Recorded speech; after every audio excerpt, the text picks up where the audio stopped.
Hello and welcome to episode 53 of Beyond Retro Podcast. I'm Tyler Baker, Nasty Nate Kennedy, and the Rotten Joe Amato. We're all here today. Should be no emergencies because we're going back deep into the past here. You know, well, maybe for some people. But how's everyone doing today? I'm doing all right. We were talking before the show, and I'm just going to go ahead and bring this up now. But Tyler and I, and it was funny how this happened too. I went to Walmart, and I'm walking down the toy aisle, and I was like, well, the Transformers used to be over here.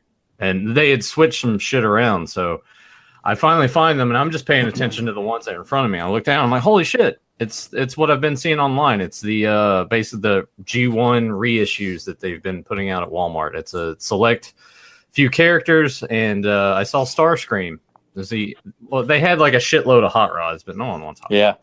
So there's one Starscream sitting there, and I pull out my phone, getting ready to text Tyler to be like, haha, look what I found. And I have a text message from Tyler that's like, hey, there's a Starscream. There's one left. And I was like, were you just here? Where are you? He's like, I'm in the parking lot. So we both got a Starscream, but I get a text message last night, and I'm just sitting there having some drinks, just watching movies, and I was like, you get them displayed yet?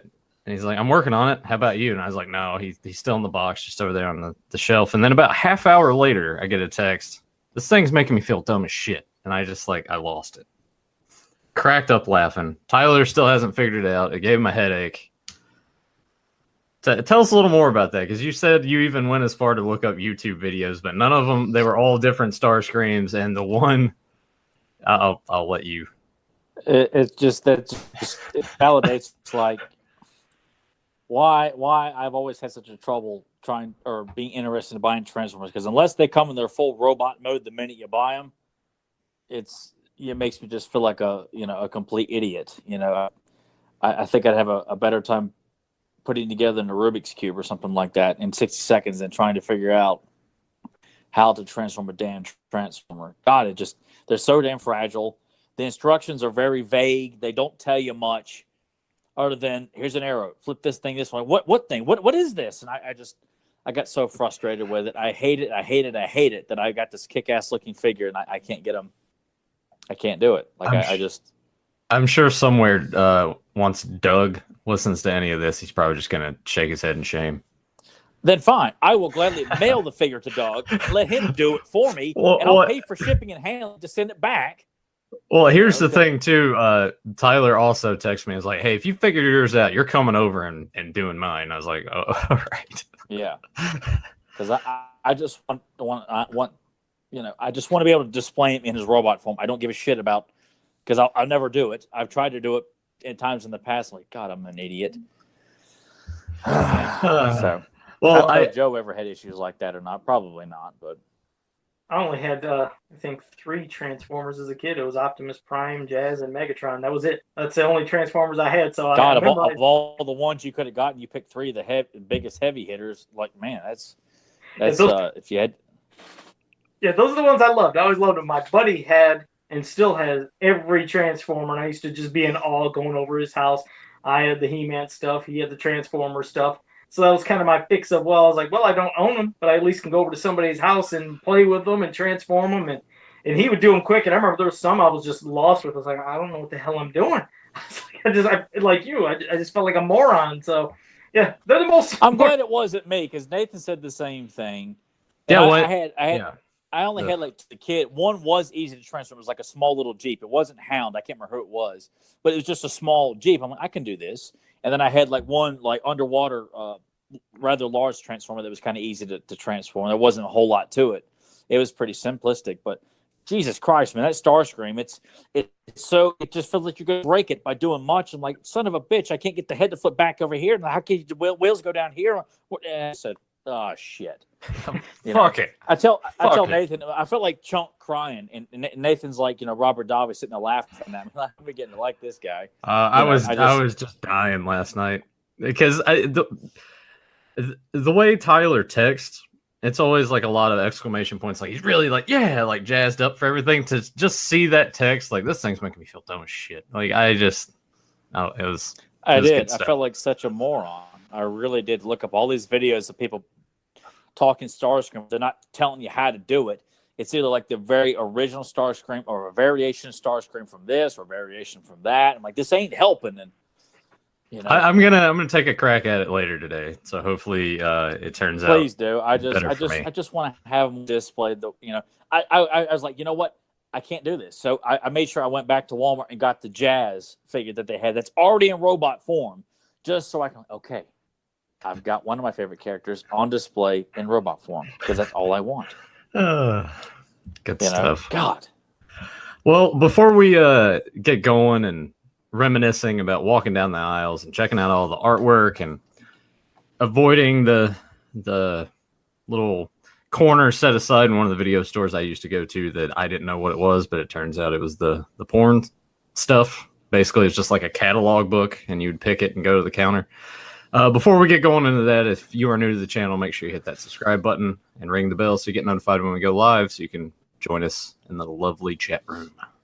And also to say hello to Jake Juggalo, Giannis, Tamara Shipper, and Grimbot all in the chat room as well. So thank you for joining us. Fantastic. Well, because I know this is going to vary from region to region. Obviously, Tyler was in different counties and towns growing up, so he got to sort of experience all the different video stores. But for me in my town, even though it's a tiny ass town, at one point, sort of in the heyday of video stores, we had 3.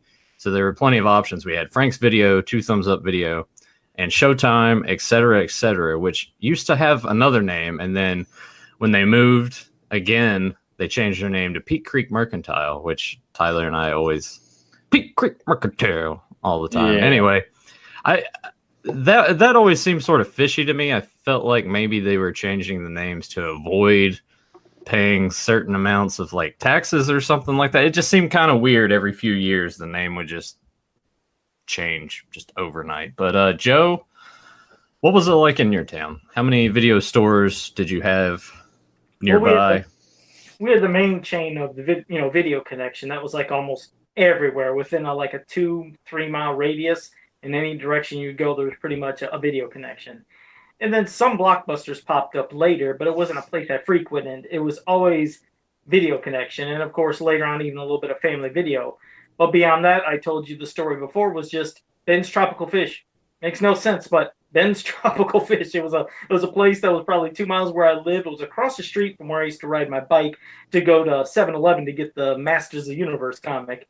And it was a fish store, but then it said eventually they added in video. And we were like, huh. So I love that. I love that Joe had that, because I'll let Joe. It just made me just think of how much businesses back in the 80s and 90s would combine. Grocery stores used to have video stores inside them, and convenience stores would have video stores inside them. It was so cool to think that everybody wanted to get in on the video rental market. God, it was magical to see that you could go almost anywhere and they're renting videos. It was so cool. And it gave you a lot of options. Just, you go here, this movie's not there. You had other places to go to try to rent it. It was a good time. All right, Joe, go ahead. But you're right. No, I mean, almost everywhere. Like you said, a lot of the grocery stores, they start doing, video parts in it. But Ben's, it was the funnest for me. That was the first time I seen it and said and video, and I remember going with my mom, like, well, let's see what's going on. And we went there, and the place just stunk to high heaven, because it was, I mean, you just... it means it's good. It means it's good. If it smells musty, it's got to be good. And it was. That's what I liked. It allows you going nice, clean smell. When you went into the funk, but you got some cool stuff that sometimes wasn't at the other places. And yeah, I remember the first time I went there, I was just, it was like Wonderland. I was like, what is going on? Right when you walk in, here's the counter for where you check out, and off to the side are all the tropical fish, and they had some parrots and stuff. But then when you walk straight back, it was heaven. It was just all these video cassettes of anything you could think of, from the cartoons to horror. And that's my first time I remember seeing the Toxic Avenger. I didn't see it at the theater. It was, right there. I was like, oh my God, what is this? And then all these other things of, Beastmaster, and all, just so many cool fantasy art and pieces. But I just remember going there every single weekend. I loved walking to the store, riding my bike to the store, and when we drive. But it was a treat. And then you become buddies and pals with these people. They get you deals sometimes. They give you an extra day, to keep the video just because you know them and word of mouth. And that had to be the funnest place I went to was Ben's Tropical Fish to rent my videos. I mean, later on, there's more stories of other stuff, but I think that's my most memorable beyond the video connections. Like I said, there was a lot in a lot of different races, but there was one particular one that was like maybe 4 miles down from where we lived. And this one it was like a smaller one. You see the building from the front, but you had to drive down the side street and then go into the parking lot and go into the back to get into the store. There was no front entrance to go to the back. And that's where we always rented our beta tapes. And I told you that too, was eventually beta started getting phased out and we walked in like, where are the tapes? And the guy said, oh, you guys got to go upstairs now. The VHS is just taking over more and more, and eventually there won't be beta. And we were so fucking let down and sad. But remember, we walked up the steps, and as we walked, the guy, I mean, it's bizarre, but you had to go up a set of steps like you're going in a house, and the guy yelled up the stairs, he's like, don't have your son walk off to the right. And so, because I walked up there with my dad, and then as I walked up, I looked, and you see XXX. It was like, that was the porn section. It's like, no, Joe, over here. And we had the section that was literally the size of the room I'm sitting in. That's all you had. There was never nothing new. It was the same stuff of Beverly Hills Cop and any other thing you could think of. You've seen a million times, and He-Man cartoons. That was it. That was our little section. But it was fun, and we tried to make the best of it. We really milked that bait as much as we could, and renting almost every tape until we're like, oh, got to move on. But those are my best two places. Yeah, I was about to bring that up because I remember that you talked about you guys just jumped into beta, which it's a shame because you look back at it, beta tapes are superior to VHS tapes as far as quality. Yeah, and I that had to suck. Like, so it basically just reached that point, like you said, right? You just you rented everything, and then you're like, all right, I guess we have to if we want to watch anything new. Because you couldn't watch anything else, and that's what was first was beta. I mean, at least that's what we had first. I don't know if it came out before VHS or if they came around the same time, but I know beta was the thing. If you had beta, you were like king shit. But yeah, then it started phasing away, and yeah, here came VHS, and it was wild, but we got it, and maybe that's why I always say I didn't record a lot of the stuff from early in the '80s because we didn't have a VHS, and I honestly don't know if we ever recorded anything with beta. I just don't remember doing that. I don't remember recording anything with our beta player, but I wish we would have the VHS because I would have loved to record Masters of the Universe and a lot of my favorite cartoons back then, but yeah, never came to be. Yeah, I think by the time Tyler and I were old enough to have earliest memories of video stores, I don't even think beta tapes were there anymore. Not that I can. Yeah, one of the I can't recall like any beta tapes anywhere. King ever. Video, which was a mom and pop chain in the area, they were in business for quite a while. They the one in Blacksburg had beta tapes sprinkled throughout the store. And I didn't know the difference, and I went to go pick out a particular He-Man tape and took it up to the counter with my dad. He'd gotten a couple movies or something, and the clerk told us, this beta, and he says, not VHS. Like, oh, crap. And that was my first time ever hearing the word beta or what beta was, and having to put back this He-Man tape that I had never seen before and had to go pick out another He-Man tape. That was and from that point on, I kind of made a point, or at least a conscious effort, that if I'm looking at something that it wasn't beta. And I was like maybe 6-7 years old when I saw that. So that would have been like the early 90s, probably, maybe 89 when that happened. But then after that, all the video stores in my immediate area in Radford, where I currently live, they didn't have any beta tapes. Everything was VHS, from Beyond Video, my first video store, Entertainment Tonight down the road, King Video, which was they had one location in Radford and then moved. They all had VHS. Like, it was just, and you could rent VCRs back then too, because we would have to do that at some point when our VCR broke. We would go to King Video. You could rent a VCR. They even had camcorders to rent back. Yeah, in the day too. You could rent a camcorder, record stuff. So it was they just were like really stores of convenience, and just there were. I mean, I'm sure both you guys know the way Joe just described his fish store. You can't help but feel like most of the video stores that we frequented all had a specific scent. Like the door would either crack open, squeak open, ring open, and then the smell of video, whatever location would smack you in the face. You're like, that's power. And you're just like, oh my God. And then you see the return slot off to your left or your right. You're like, well, if they don't have a shelf, I can always go look in the return bit and just wander around. Like, I'm on a mission to find a He-Man tape for the weekend, or Thundercats or She-Ra. I'm going to get Predator, or I'm going to get this and get that. I hand it to my dad, and I go to watch the horror section. You always had a routine. At least I always did. Because I went in on a mission every time I went to the video store. Whether it was a new release, a new video game, or I'm going to get my He-Man tape for the weekend. Go pick it out, take my time, wander around, and then I can grow my pair of fake balls and walk to the horror section and think about what each horror movie was going to be about. You know. Well, let's because I know this is going to vary because it always varied store by store for me, but how they set up whether it was in stock or out of stock. Now, the traditional thing is they would just have the VHS box empty, but have the tape in its case, like the plastic case behind it. But other times too, especially with Showtime, they would have them all just there, but underneath there'd be a peg with like a little tag, and you would just take that off and hand it to the front. So if the tag wasn't there, then you were shit out of luck. But were there any other variations that you guys can think of? I don't remember anything with a tag, to be honest. The thing we did was they just kept it simple. The empty box in front, and then a tape in the back, or, like those clear plastic cases. And they would have maybe 2 or 3, and ooh, there's one, and then there was nothing. You're just shit out of luck. But for me, there was never anything else but that. Just the clear case with the tape in back, and then the empty, the empty case in front. Like, I'll be showing some of my cases. Like, it was like this. In order to kill.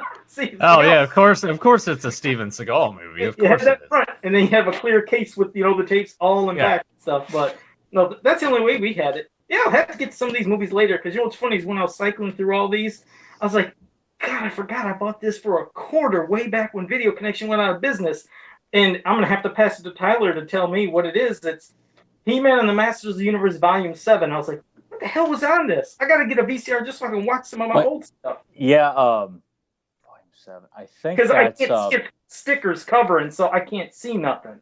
Yeah, that might be the one with Prince Adam No More and the Taking You Castle Grayskull, I think. Oh, okay, all right. Yeah, because a lot of the labels, like there were variations in the He-Man labels sometimes. Oh God, see, when I just look at those He-Man labels. Yeah, I get like lovesick for the past of renting my He-Man VHS tapes and seeing, sometimes the sticker would be somewhat kind of see-through because it had been used so much, and certain tapes had more wear and tear on it or whatever. Some of them were brighter than others, and just seeing that strip on the end of the tape and it's a magical feeling. That's what introduced me to He-Man and She-Ra. Mm-hmm.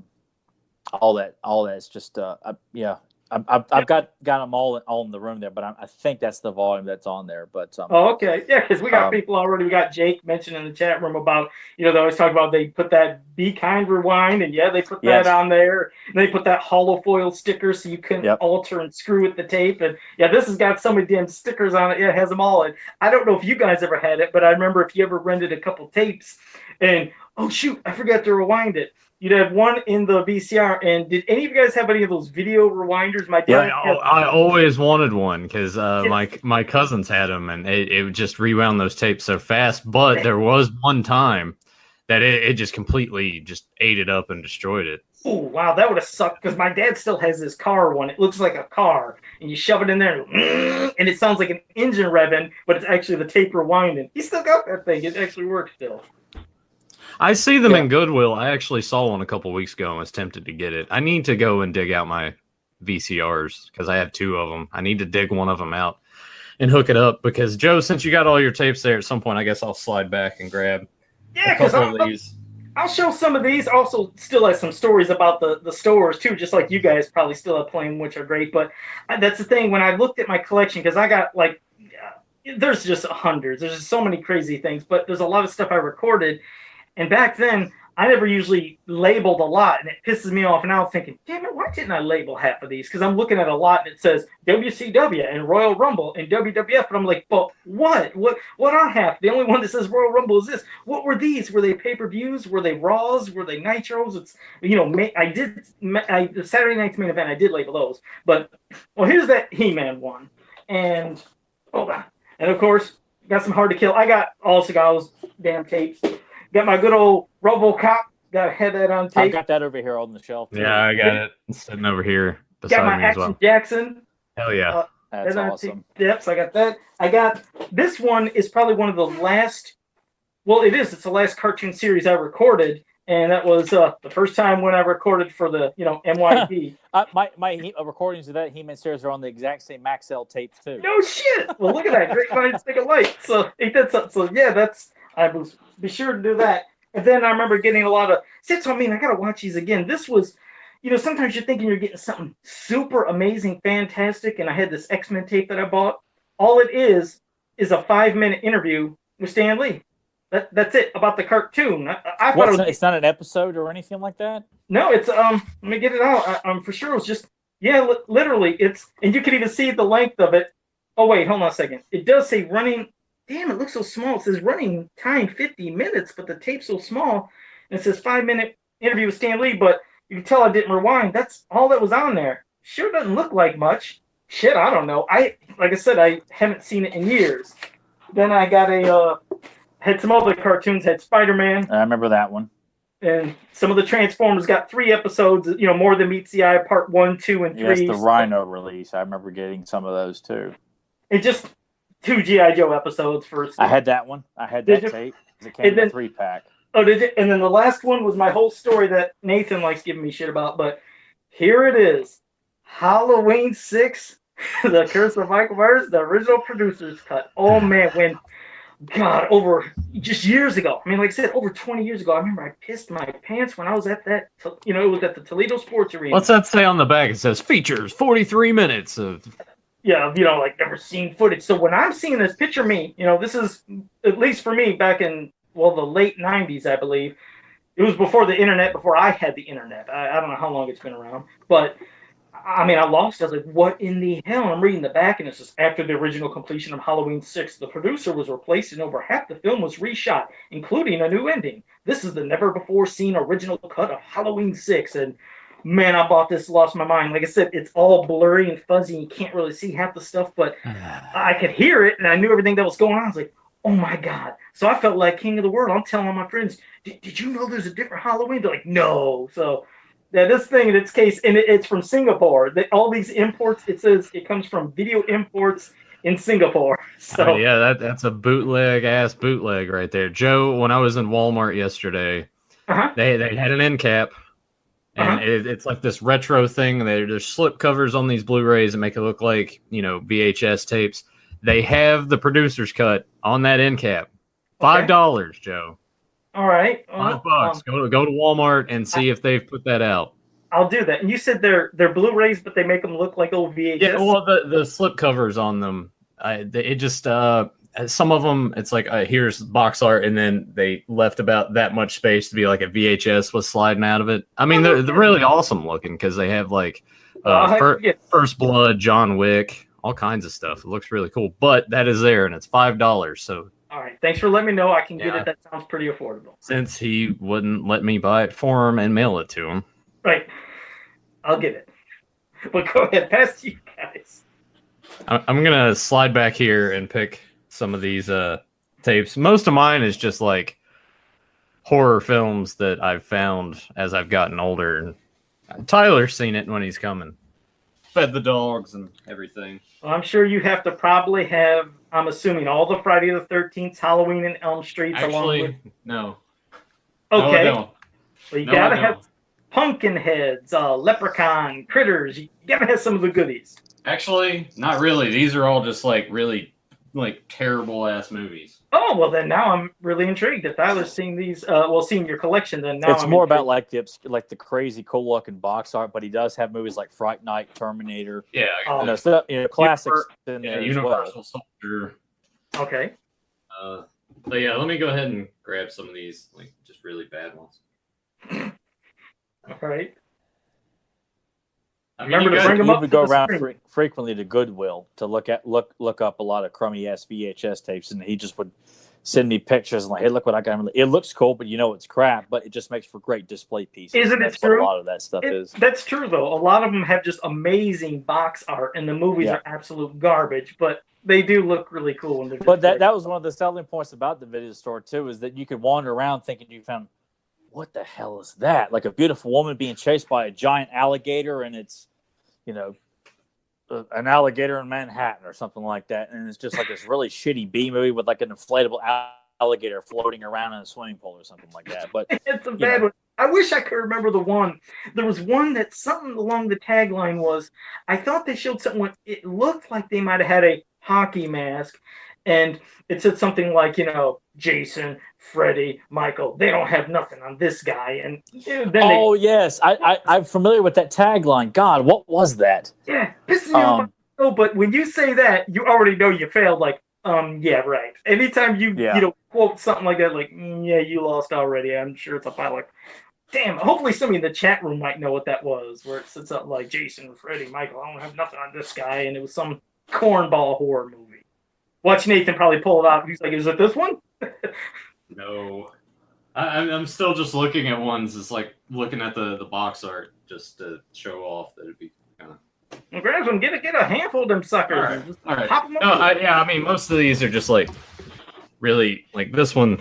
This one's called Demon Wind. Has since got a Blu-ray release, but as you can see, I remember seeing that in the video store because it had like that 3D cut. Oh my God! Hold on, Nathan. Would you believe that I was going to pick that out of my pile? I have that downstairs. See? I don't have the prototype X29A. I don't know. There's this Miami Horror. It sucks that there's so much like glare right there, but it's just like really like never heard of that. What is that, Clearly, definitely referencing Miami Vice. Ninja Turf. Uh-uh. Yeah. I love those classic RCA boxes that Nathan just held up there because that's the RCA with the red bordering and the black. All that always popped to me as a kid. This movie called Bleeders, but it's got like the blood on here that like moves around. So that's awesome. Yeah. Tyler remembers this one. Splatter University. Oh God, what a piece of shit. Yeah. This is one that we actually did rent on VHS and watch. This exact tape. Yeah, I went. And then, just for size, the big boxes, we got the Devastator, and it's kind of cool because just open up, bam, there's the tape. Mm-hmm. I loved all those big variations of big VHS boxes back then, from MGM to the clamshell cases. God, I mean, it was the FHE. Home video releases of like G.I. Joe, Thundercats, and Transformers. God, it was mind blowing. It was just not that you could really do anything with it, but just see big VHS boxes. Then you had some of them that were smaller. It was just the novelty was just, I don't know. It was an impactful to me as a kid. It just helped say like, wow. And I used to get such a kick out of some of those big clamshell ones that, I always told you I kept.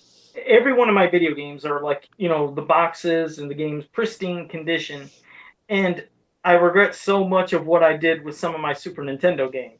And I don't know if we still got you, Nathan, to hear this one, but no, I'm still. All right, well, of course, Sega with the Master System and Genesis, nice hard clamshells. You never had to worry about nothing ripping or anything.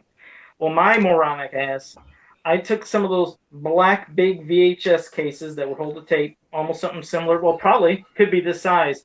And I remember taking like Super Ghouls and Ghosts, Super Mario World, Metroid, and cutting the one part and then sliding that cardboard into there to have them in a clamshell. And Joe. I wrecked the box. And after I did it, it was a year later after I'm looking, I was like, what the hell did I do? Joe. I know. And that's the one time like, what did I just do? I've never done this to anything. and I regretted it because I was like, I just ruined that, and I still have them in these moronic cases that I made. What did you do with the rest of the box? You just chuck it? Well, picture how Oh, picture yeah. No, never Band. mind. That's what you're saying now. You completely deconstruct. I was thinking you just Yeah, took the cover of it. Oh, man, Joe. I took the sides and the bottom and then slid it right through into that, and damn, what an idiot! But Yeah. that's how obsessed I was with cases. I loved them so much, but I wrecked my Super Nintendo ones. You're off the show.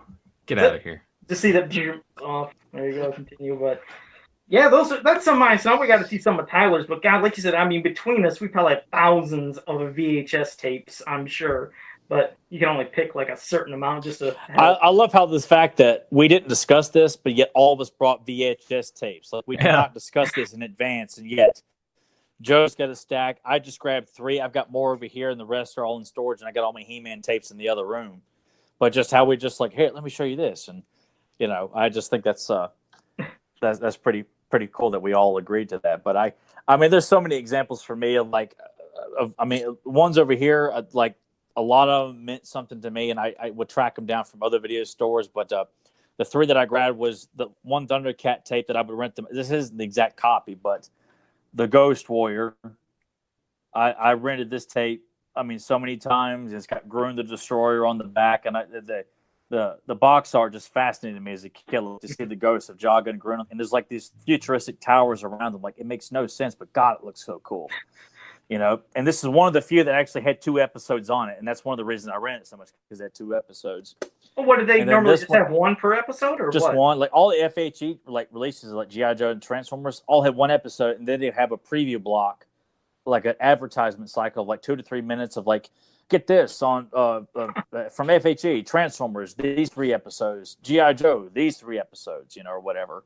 And I remember not this copy because all these copies are not the exact copies, but going to Walmart in Christiansburg when it was just the standard plain Walmart, when we found it had come out on VHS, and getting Batman. And just I love that. Yeah, the simplicity. And then when I picked it up, there's only 2 pictures to look at on the box as a kid. I was just holding it in my hands and driving all the way home, like just looking like, I can't wait to watch this tonight. Oh my God, I can't wait to watch this tonight. I can't believe we own a copy of Batman. Like my mom was like, without hesitation, we'll go to Walmart right now and go pick it up. We're like, hot dog, man.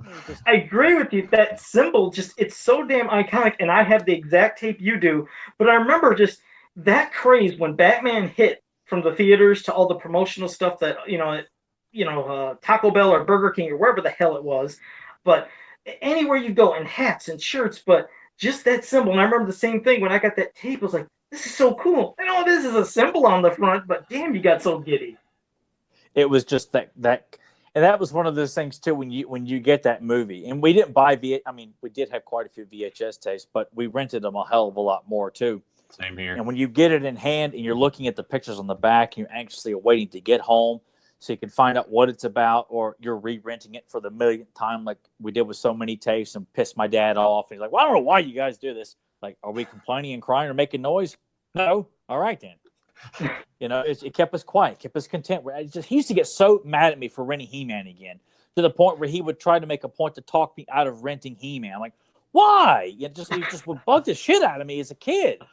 Like, I'm quiet and content. I want to rent the Greatest Adventures. Don't you want to rent something else?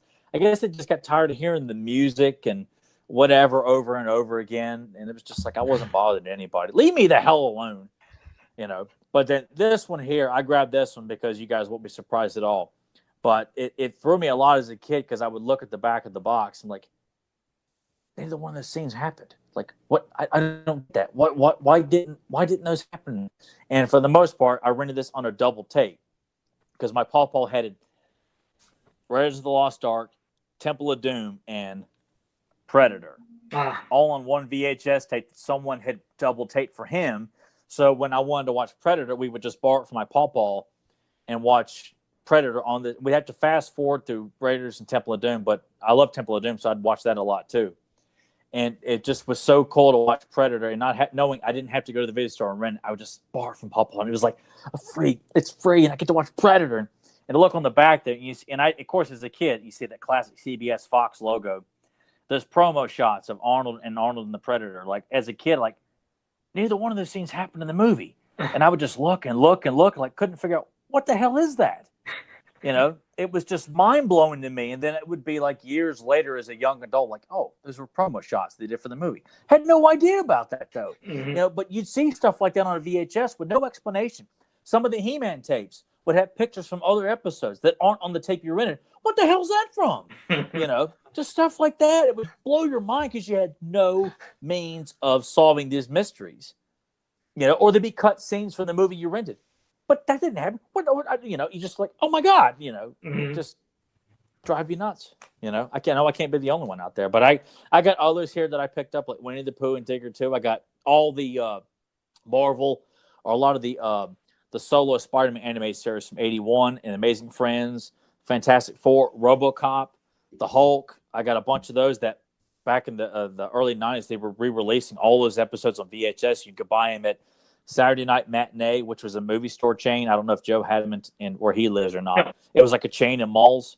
Walmart used to carry them for like $10. So I would go and grab one tape and put $5 down on layaway because that was all I could get for my allowance, and go back the next week and put down the rest of the $5 so I could get my Spider-Man videotape. It was such a big deal. And to walk out of Walmart empty-handed, I just gave Walmart my $5, and I've got nothing to show for it. I got to wait till next Saturday. It was heartbreaking. But layaway, $10 for layaway. I mean, that was. It might as well have been $100 when I was 6, 7 years old, putting a $10 VHS tape on layaway. Did they look at you weird when you did that at all? Or were they just nope. Like, it's only $10? They knew I was a child. I was. Yeah, so you just went up there just all on your own, no parents up there, nothing. You're like, I want to put this on layaway. Well, she's like, it's $10. You got if you want to do it. I remember that was the first time I really learned about how layaway worked. And as a kid, Mom was always saying, "Well, we'll get it and put it on layaway. We'll put it on layaway, like school clothes and stuff like that." But that VHS tape that Nathan did and I did a commentary for, Revenge of the Green Goblin. That was my first time actually doing layaway, was purchasing that tape, and it was $10. And she told us that there's no limit if you want to, and I said, all right, I'll put $5 down. And she put it behind the counter, put a receipt on there. And Mom said, we'll come back the following Saturday with your allowance and you can pay the rest and take it home. And it was unbelievable because that VHS tape had a commercial for the Spider-Man Nintendo, Game Gear, and Sega video games and Game Boy with this beautiful 3D animation of Spider-Man jumping around and Venom showing up at the end. It's on YouTube. I tried to tag a bunch of people in it. Nobody responded. Bunch of bastards, But it was one of those great, and it has like a commercial of Spider-Man telling kids to vote, and stuff like that too. It was just these great memories, Sorry. I think I tagged both you guys in it, and Joe was just like, "Yeah, who cares? I got to customize shit. Leave me the hell alone, kid." Man, layaway was a lifesaver. With it being about video games, you guys would jump on. I guess apparently you guys were too busy, Well, no, I mean, it was just like when you came over to my house, the Spider-Man game. You're like, "Hey guys, look at this," and me and John, we didn't care at all. We're just like, "Yeah, whatever." No, I'm just like, you guys just hate Spider-Man, pricks. But layaway was a lifesaver as a kid, man. Yeah. I probably wouldn't have gotten most of the shit that I got for Christmas and birthdays if it wasn't for layaway. I didn't even know, because I was going to say the same thing. I didn't know about layaway. I didn't understand the concept, until my parents, yes, they would say that's how they got a lot of the stuff. I just didn't understand what it was. I had no clue what it was. But because I know, like, when we go to the store and, eventually if we had some money and I save some stuff and find some money and I'd get an action figure or something, or like on a birthday, like that one time, yes, I got $50. I felt like I was a millionaire. But otherwise, everything's, it was layaway. That was interesting. Or rent, I guess that's the same thing. Well, no, I don't know if rent layaway's like, okay, how we got the one VCR was there was a store, I believe it was Rent-A-Center, I think it was even back then, and we'd like, I don't know if it was like $10 a week or $10 every 2 weeks you'd pay until you eventually paid off the. Oh man, but those places, price, yeah, it sucks because those prices are steep. Yeah, because if a VCR was $200, in the end, really, you ended up paying $800 for a VCR. Yeah. It was God, it was so interesting to look back and see how much VCRs and VHS tapes cost back in the 80s, like to actually own one. I remember I purchased a Rambo 3 poster magazine, and there's an ad for action movies of Arnold, Stallone, and Chuck Norris films. Some of the new ones, like Predator, which had come out, this was like 88 when this magazine came out. They were asking $80 for a copy of Predator or Delta Force. It was like, Jesus, man. I mean, for brand new V, and then Red Sonja was like $50. Damn, yeah. It was mind blowing to know how much those things cost back then. Yeah, because some of those were not available for purchase. Like some tapes that you'd rent, they just weren't for sale. And damn, I wish I could remember what you're saying. That's driving me nuts. There was a particular movie we would rent over and over. At least I knew I did, and I thought it was a martial arts movie. And fuck, I wish I could remember, but it was never for sale. Revenge of the Ninja? No. Damn, I don't know if it was The Last Dragon at the time. There was some movie that in its day you could not buy. And I rented it a lot. And I thought I remembered renting The Last Dragon a lot, but I don't know if that was it. But I remembered seeing something like what you talked about. Some kind of weird, bizarre catalog. And it said like $140. Like $140 for this movie. I was like, I just hope it comes on VHS someday. Still don't know if it ever did. I got it on DVD, but it's just weird. You saying that, I forgot it. So many weird stories of them damn, rental places. But, I guess we're not too far from that, because when Blu-ray and DVD were introduced, they're asking $40, $50 for a bare bones DVD when it had just come out, but it's like no technology, so therefore you got to pay a lot of money. I remember thinking I paid like $40 for a bare bones Predator Blu-ray when Blu-ray was the new thing, paying $40 for a special edition of Mallrats on DVD because DVD was brand new. Hell, do you remember when DVD was the new thing and they were just touting that as the most amazing? Like, you're paying $25, $29. Sometimes it was like, get them in the steel case for $50. I was like, oh man, I love Halloween. I bought it here, and here, but I'm not paying $50 for that. And then I look along the same lineup where they showed this DVD for the first time, and next to that was this cool ass Halloween box set. It was a VHS with a globe, and I bought that, and I still have it. It was a cool box set. It's like a clear, but then right at the bottom you see this globe, and it's like Jamie Lee Curtis looking up, and then Michael Myers is there. When you shake the globe, blood is flying around instead of snowflakes, and in back of that is the tape. But I still have never opened up that box set because it was so damn cool looking. That's interesting. I've never even remembered that. Or I'll show you that later. I'll damn, I wish I would have brought it up here, but yeah, later I'll take a picture and I'll put it up on put on my Facebook. There we go. Yeah, it's just there's so many cool ass stories of like, see, my dad, he's not much into video games, and I remember we'd go to the one video connection, and we'd go looking around, but then before we'd officially rent, they had Cruisin' USA. And we sit down, and he loved playing it because it was a sit-down machine. And you got your gas, you got your brake, you had the steering wheel, and he loved playing Cruisin' USA. So we used to go in there just to play Cruisin' USA a lot, and then rent, and then leave. But I don't know if your parents, if they ever got anything like that at the stores, but it was the coolest thing to see my dad, who hates video games, playing that game. Yeah, all the stores I went to never had anything like that where they would have an arcade machine. It was mostly just like, here's a gumball machine. That was about the extent of it. I don't really remember. Or they sell candy or like popcorn that you could buy and take home. Not even any stand-ups like maybe like a Street Fighter or Virtua Fighter, like a smaller cat. Oh no, okay. No. Most of, because a lot of the ones that Nathan had, like I think two things that video. We also had that in Fairlawn where I lived. It was just like a big open video store. All the videos were in clear clamshell boxes. They'd have posters in the window of like latest movies that just come out. That's why I remember seeing Jason Goes to Hell, on the like coming soon on VHS, and just like looking at it and thinking, Jason Goes to blank, because I was like, I can't say hell, it's a bad word. And just looking at the snake crawling through the mask and thinking, oh man, what a scary movie that is. And I remember seeing the Night of the Living Dead remake on display, which is a video, Popcorn, a bunch of other horror movies, and that's where I just returned to Swamp Thing for the first time. And that was the first video store I'd gone to that didn't have any He-Man cartoons or any of the other cartoons that, like, from G.I. Joe, She-Ra, Thundercats. Oh, really? They didn't have any of that stuff. It was the only thing. They had the He-Man live action movie, but by that point I'd had a double taped copy of the live action movie that I got, worked my mom made me a copy of, and made me a copy of Red Sonja. So I didn't have to rent those as much anymore because I had my own copy at home to watch and drive my parents crazy with both of those. But most of the stores around here pretty much were just that had standees of movies that have. I remember seeing like posters for like Surf Ninjas, and they had like a big like shack sized poster of Blue Chips. and it was like a ruler of like Nick Nolte standing in front of Shaq and just seeing how tall Shaq was. I remember seeing that in the video store.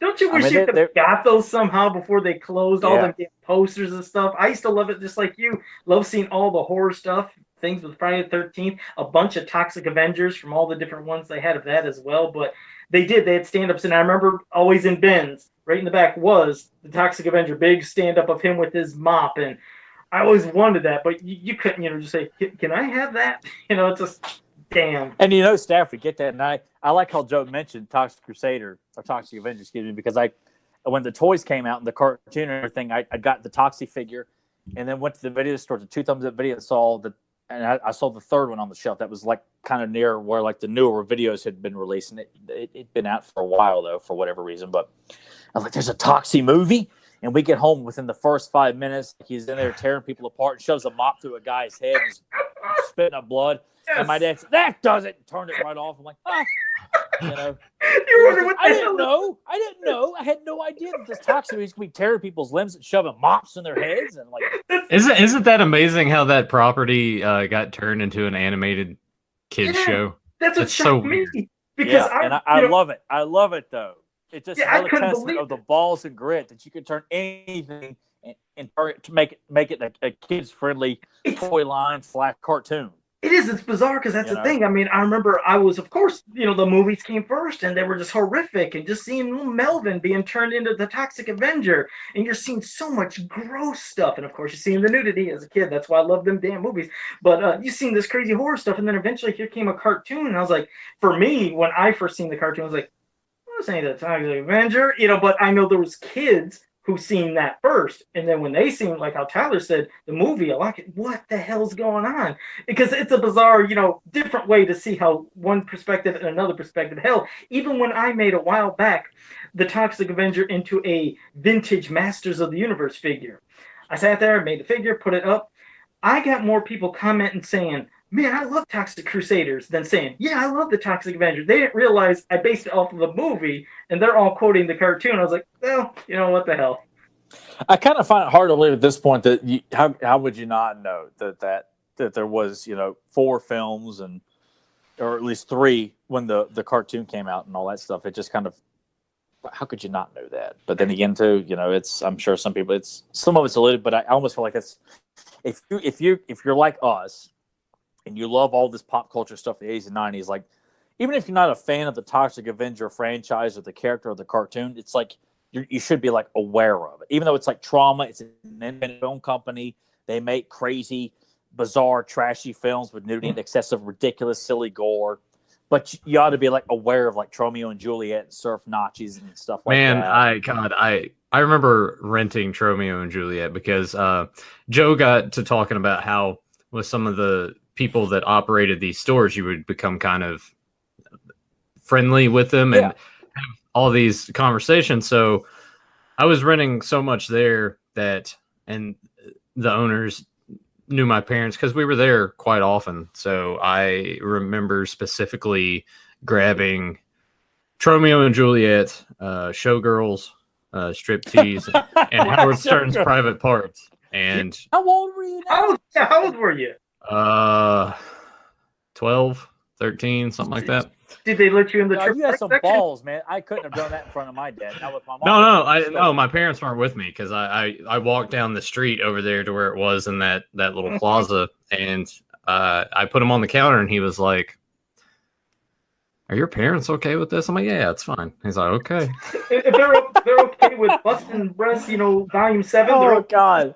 Like, yeah. It's like that episode of South Park when Kenny goes in to buy, like, abortion pills, and it's like, "Are you sure you're old enough for this kid?" And Kenny hands him, like, this note written in crayon. He's wearing a girl's wig. "Okay, then, well, that'll be cash charge." I mean, at least he asked, right? But I was like, yeah, they're fine with it. And then, then brought it there and was like, "John, you gotta come stay over this weekend. I rented all these movies." He's like, "What'd you rent?" And I was like, "This." All right, yeah. So we spent the weekend. God, man, all those I movies. can't believe you got away with that. I only had one video store clerk question if this was for me or not. And when Hot Shots Part 2 came out, my babysitter's husband took me to the video store. I'm like, "Oh, Hot Shots is out." And when we go up to the counter, she looks at him and goes, "Are you renting this for him?" He goes, "Well, yeah." And like I didn't why. And we got, and I wasn't aware of like the Basic Instinct parody that was in it, and of course it's so tame. But when we're watching her buck on Charlie Sheen and stuff, my dad lost his shit because we all sat down with my little brother, my mom, and him to watch this parody of Rambo. And when she's like, acting like she's riding him good and hard, slinging her head back, my dad just lost his mind, got up. He might as well just punch the stop button. And just was so mad, and I'm thinking like, "Oh my god, this happened to you. This happened to you so much as a kid." No, Dad, no, because he just did not know how to handle it. But when we're watching Predator and watching Hawkins get his stomach slit open, Billy's spine being torn out, that's a good movie, ain't it, boy? It's just and watching the rest of the time, Medusa's head being chopped off and held up to win the day against the Kraken. No problem with that. But the thought of sex, huh? But they didn't even show nothing. But that's the thing. It was implied. I mean, I'm watching a woman, like, by this point, I had seen moments of sex in movies from, like, movies like Dark Age, which was like an Australian alligator movie. There's a sex scene in that and various other things. And my dad just never knew how to handle if, breasts popped up or certain. I mean, it was never a consistency because when you'd watch an Arnold movie, like when we watched Terminator 2, of my papa's house. It was like the big because it just came out of VHS. And my dad said, "All right, Tyler, I'm gonna let you watch it, but just don't repeat the language you hear in it." Yes, sir. And no big deal. But when we're watching Cyborg and the villain Bender holds up a severed head, turn it off. We watch Bloodsport Kickboxer. Kickboxer's got strippers with stars on their nipples. All right, we'll just fast forward to this. No big deal. I don't understand this. Poor Tyler. And when we watch Double Impact, Van Damme yells out, "Motherfucker!" Dad says, "Tyler, turn that off!" God, poor Tyler. His life is its own movie. This is crazy. No, anytime there was any nudity and stuff when I was growing up, there wasn't an issue. I mean, like I said, my parents, they really didn't. I mean, of course, they would say, "Don't repeat this, don't do this." But if there was nudity, well, there was nudity. Like in the horror movies. I could see your dad just sitting there. It's like, "Joe, look at those titties. Those are some nice titties."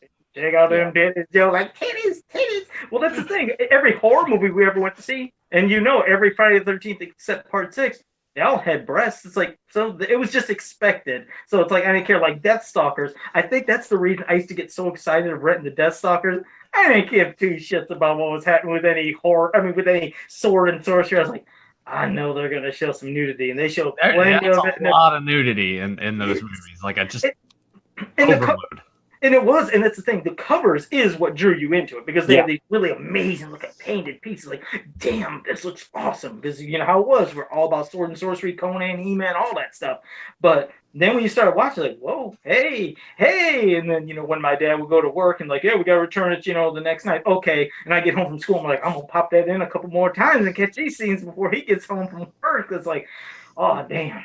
So we didn't make it too far into those Deathstalker films. Yeah, I think there was like 4. I couldn't remember if they made more than 4, but I knew there was at least 4 of them, I think. And yeah, shit for plot and story. But yeah, if you were looking for some stuff as a kid, some TNA, you got plenty of that. And I'm sure Nathan probably rented and seen them too. I'm sure. No, honestly, didn't really watch Deathstalker until I was much older. For me, around that age, like teenage, early years, obviously, my parents never had any problem with anything. Anytime there was nudity, and I brought it up before, like my dad would just cover my eyes.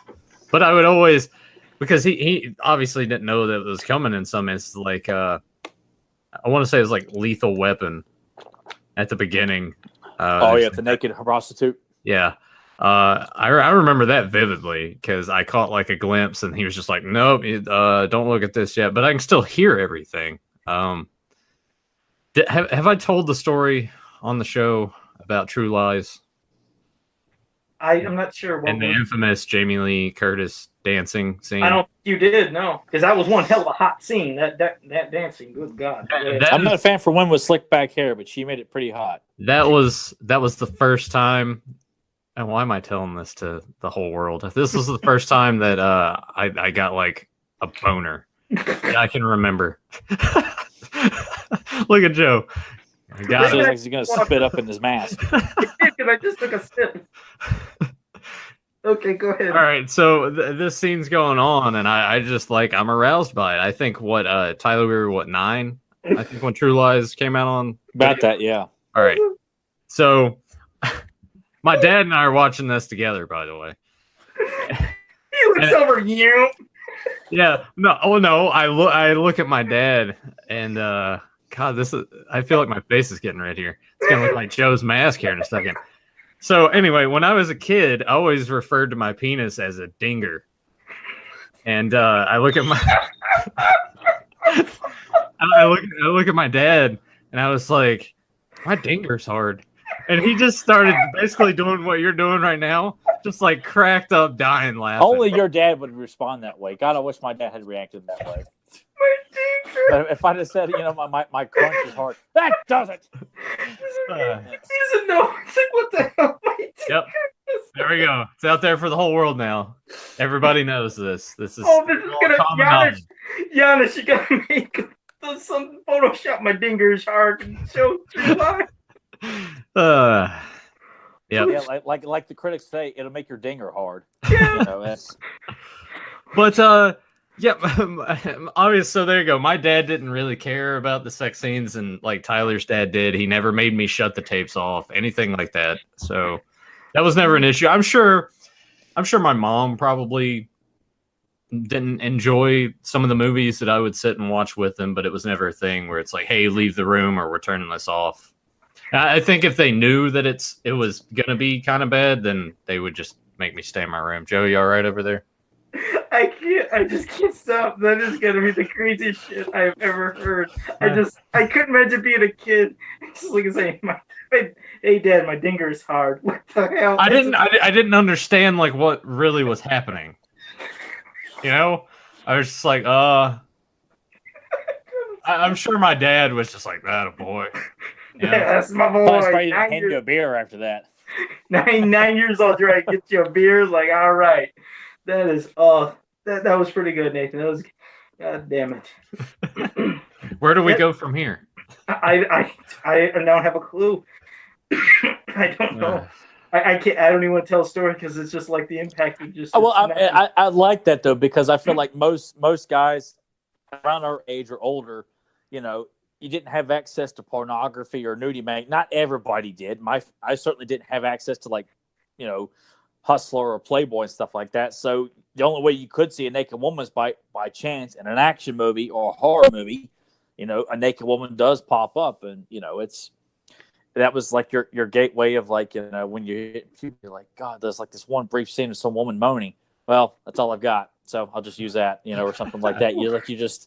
You're just desperate for anything, whereas you don't have the access or luxury. Because I remember the fact that you rented Showgirls makes me think my dad renting Showgirls and telling me he didn't know what it was about. And when the movie came out, I knew what it was rated. And knowing my dad would walk into the video store like, there's a pretty girl in there, Showgirls. I'll check this out. And he was just like, yeah, it was practically a porno. And I just looked at him like, how the hell did you not know that, Dad? I was dumbfounded on his reactions to a lot of that stuff. American Psycho, when he rented that, yeah, it was practically a porno. I was just, don't stare at it, eat it. Yeah, I guess there's no way, he would ever let you see Deathstalkers then, because, that was... Well, we rented, I think, the second one. I can't remember which one we rented it. We didn't get too far into it because of the nudity, and, of course, he turns it off. And yeah. It just... even to this day, like, my dad is completely, like, he's... I remember he wanted to watch Basic Instinct, and he was like, I don't remember there being that much sex. And I'm like, Dad, that's what the movie's known for. And I said, you must have just kept watching it on TV, because he was all like dumbfounded that there was so much sex. I'm like, God, Dad. And I could just see him coming over now, and you're watching a movie. He's like, turn it off. No, even to this day, like when we watch Predator 2, and you've got the Cuban sex scene with the drug lord, and the girl's like riding on him good and hard. I know it's coming, so I'll just I gotta go to the bathroom, because I'm not gonna sit here and watch this girl buck on this Cuban drug lord. And my dad will just sit there quietly and just watch, and I'm thinking, I wonder if by this point my dad's just giving up the whole charade of saying, and is enjoying what he's seeing there, I just like and I remember we were in a Disclosure with Michael Douglas and Demi Moore because I was going back through Michael Douglas's like back catalog of films at that time, and the scene where she's blowing him, and I'm watching it with my mom and my brother because I didn't know it was going to be this elaborate. Great family movie, huh? Yeah. Yeah, well, but just because my mom liked Michael Douglas, so my brother was intrigued by the movie, and we're watching it, and the blowjob scene is going on and on, and I'm sitting like, oh my god, it's like all right, I just fast forward. I'm not gonna sit and watch Michael Douglas get a blowjob from Demi Moore with my mom. You know, my brother's one thing. We're like, we can like, oh yeah, I wish it was me too, but with my mom, no. But we did have this trade-off though. We'd win a Van Damme movie. If Van Damme showed his ass, that would be all right, Mom, we'll let you know when his ass shows up. And she'd come walking in when his ass would show in Universal Soldier or Lionheart, and she had no problem with that. Just fast forward through all the bad stuff, like don't repeat the language, and we tell her when we had a nice trade, trade balances there. I could see that. It's like, all right, Mom, this one shows up, and she looks at him. She's like, all right, well, I got to go now. Yeah. She goes into the bedroom, start hearing weird noises. Mom, what's going on? Don't worry about it. Quiet, boy. Turn that video off. You know. I just, it just makes me appreciate, these movies even more when I was denied it so many times where I have to put up with the fight of like trying to rent Bloodsport, rent it 3 times a month. Like, it's so violent though. Like, I've rented it before. You had no problem with it then. Why do you have a problem now? Just let me rent Bordello of Blood. This is like something I can see Tyler just laying on the couch, just talking to some therapist one day, just being like, and then he wouldn't let me see this. Why? Right. No, I talk about it with my mom, and she just laughs her ass off about all this stuff because she was there to see my dad blow up about a lot of it, And I think if I would tell my dad now, I would say it, but I'd laugh it because it is funny to talk about. As a kid, it was like, Jesus Christ, and you just want to get up and run out of the room so you don't get yelled at, as if like it was your fault for making the boob show up, Right. But it's just fun to think about and laugh at. I actually talked to my mom about it last weekend. I don't know how the subject came up, but I was just doing my impressions of my dad freaking out, and she was just laughing because she knew that's how he was. He just did not know how to handle movies, and my brother was oblivious. He could give 2 shits about it. I remember I'll elaborate on this. After Columbine happened, my brother and I were really getting into horror movies and stuff like that, and I remember Derek was renting Evil Dead because we became big fans of Army of Darkness. So we were renting that a lot, and we came across Evil Dead with like Ash on the cover. It wasn't like the traditional like girl holding her hand up and everything. And Derek was watching it a lot. Dad came to me quietly, "I'm worried about your brother. He's watching that movie an awful lot," and he was just thinking that it was going to inflict his mind, and he was going to go off. And I like, Dad, he's fine. And then we were talking about RoboCop in the car one day. Talking about how awesome it was because we'd seen it several times. Dad even okayed it for me in 6th grade to rent it. He was with me. So we're in the car. This is like 2 years later. And we're talking about the scene where RoboCop stabs Clarence Bodiger in the neck. And I'm in the back seat, or I'm in the front seat. Derek's in the back. We're talking about that. And it's like, oh, it's so awesome when he stabs him in the neck and the blood flies out. And Dad goes, that does it. You guys aren't watching that movie anymore. Because he's thinking... I imagine your dad watched that. Into like a bunch of trench coat killers. Well, no, I bet I can just see your dad too stumbling across that episode or kind of like that season of Home Improvement where the youngest kid starts like dressing up like all goth and stuff, and they don't understand it at all. Yeah.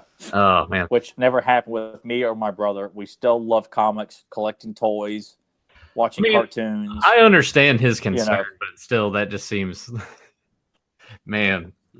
You just had like a traumatized childhood and young adulthood when it came to violent and nudie movies. Speaking of nudie movies, I know video stores also differed store to store by their porn selection. I brought up with Frank's Video, they didn't have a back room. It was basically you walked in the door, you had the rest of the store, but over there in the right corner, they had like this shitty little just fenced in little corner, and you go in and there's just like this black book and you flip through it and I'm stains on it.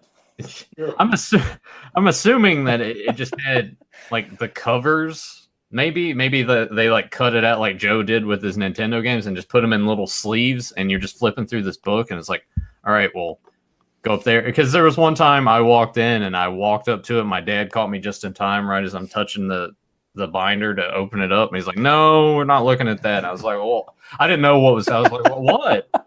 He's like, "Yeah, no, we're not doing that." Yeah, ours. My dinker's hard. No, ours. There was a limit, of course. Like I And said, their dad's like, when I see, no, but yeah, when we see, like I said, when I see boobs in movies, my parents, they don't care. But no, as for porn, yeah, that was obviously no. You're not going to be looking at that section. There was beyond the one video connection, the other video connection we had. It literally was like a section off area. There was not 2 floors. You walk in, and over to the left and towards the back, it was a black curtain, and you had to walk through there, and you had to be an adult to go to the porn section. And the other at Ben's, that's when my mom would say, "No, Joe, you go this way," because I used to try to sneak to this one corner, because one time I started walking, I seen it by accident. She said, "You don't go that way." Ben, since it was, tropical fish and they didn't have all this, area to border off stuff, you'd go in, there was all the movies, but then when you'd go around the one corner and keep coming all the way to the back, there was that section I seen. And sometimes if I'd walk a little, "You don't go that way, Joe." Okay, because the one time I seen by accident, oh man, that's all I want to do is keep walking over there, catch that section just to look at the backs of them. Like, oh my God, what? Because I was like, I ain't seen this shit in a movie before. So you were trying to see it. So yeah, pretty much that was it. Yeah, Ben's had it that way, video connection off to the side. And as for Blockbuster Video, I'll be honest, I don't know if they had any. they didn't. They didn't have one. Okay. No. All right, I didn't think so. I was like, I thought I seen everything on Blockbuster. Hell, that was my believe it or not go-to place for Nintendo 64. It was the one video game system I never did own. I owned all the others, but I just I never owned it. So I would go there with my buddy, and we'd play Mario Kart. And God, it was like going to an arcade.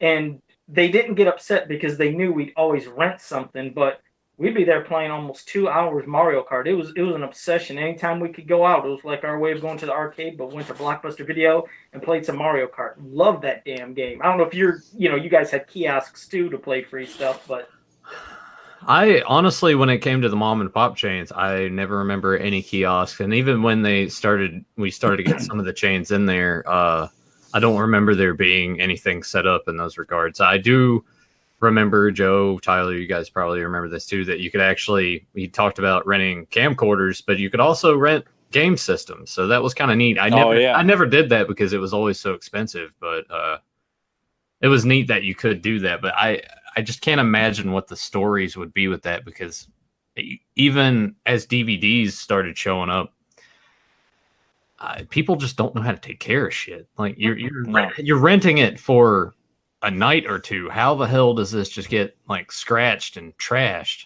I don't understand, because it happens that way with Redbox now.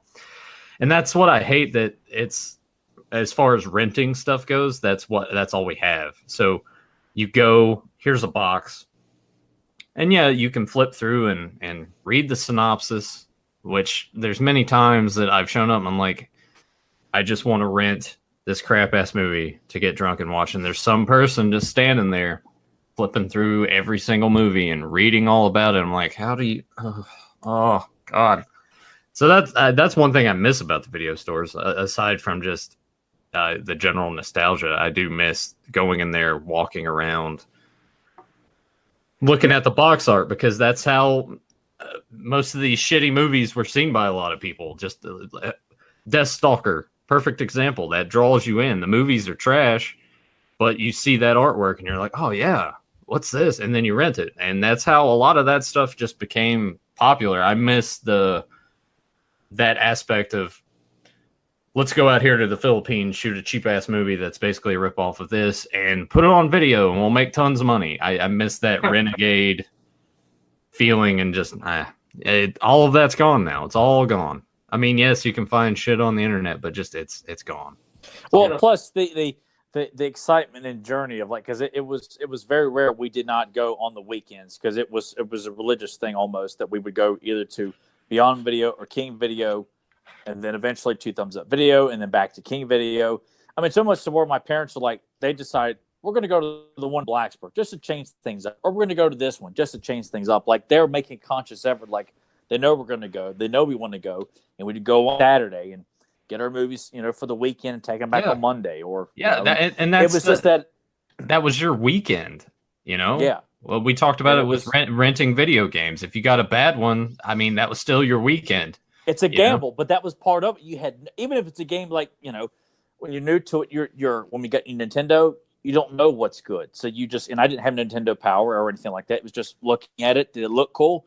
And you take that gamble, just like with the movie that you think, that looks pretty cool. I'll rent that.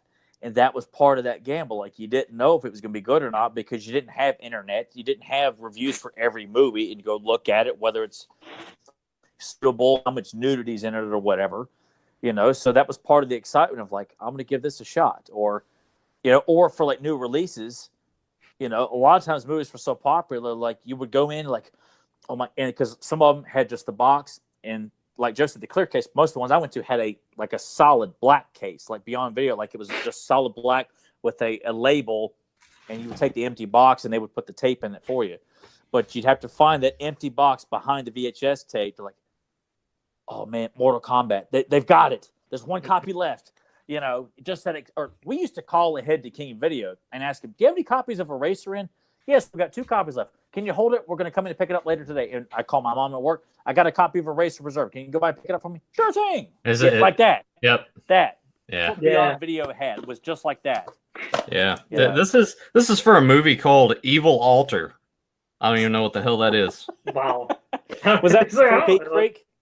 Yeah. Well, it still has the Showtime Video logo on it. Yeah. I have to tell Joe this because when Nathan showed me this video store, when we really started hanging out, and I stayed the night at his house for the first time, and he takes me to this video store, which is down the street from where he lives. We walked to it, I think. Okay. Yep. And to think, this is when DVD was in full force. Hollywood Video was still around. I think Blockbuster was still around too. But they were weeding out VHS tapes, and DVD was taking over.